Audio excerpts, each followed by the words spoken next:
మాటల్ని మన హృదయ ధ్యానాన్ని దేవునికి అంగీకారం లగులాగున మనం జ్ఞాపకం ఉంచుకునేటటువంటి వారిగా ఉండాలి.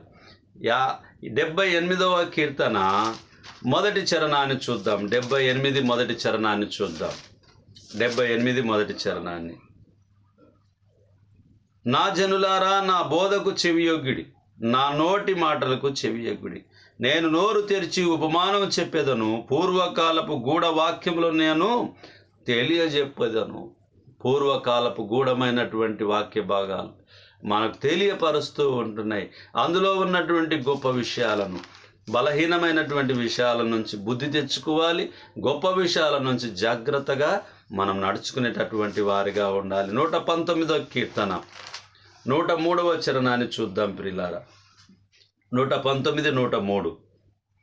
నీ వాక్యములు నా జీవకు ఎంతో మధురములు, అవి నా నోటికి తేనె కంటే తీపిగా నున్నవి. నీ ఉపదేశం వలన నాకు వివేకము కలిగెను, తప్పు మార్గములన్నీ నాకు అసహ్యములాయెను. చూడండి ప్రియమైనటువంటి వారలారా. 102. నీవు నాకు బోధించితివి గనక నీ న్యాయ విధులను నుండి నేను తొలగక ఉన్నాను. నీ వాక్యములు నా జీవకు ఎంతో మధురములు, అవి నా నోటికి తేనె కంటే తీపిగా నున్నవి.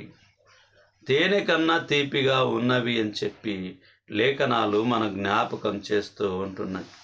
ప్రకటన గ్రంథము 10వ అధ్యాయము 10వ వచనాన్ని మనం ఆలోచన చేద్దాం ప్రియులారా.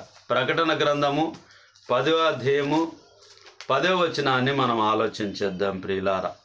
అంతటా నేను ఆ చిన్న పుస్తకమును దూత చేతిలో నుండి తీసుకొని దానిని తినివేసి తిని, అది నా నోటికి తేనె వలె మధురముగా ఉండెను గాని నేను దానిని తినివేసిన తర్వాత నా కడుపునకు చేదాయను. దేవుని వాక్యం మనకు తేనె కన్నా మధురముగా ఉన్నది. మధురమైనది నా యేసు వాక్యము. దేవుని వాక్యం మధురమైనది. మధురమైనది యేసు ప్రేమ, మరుపురానిది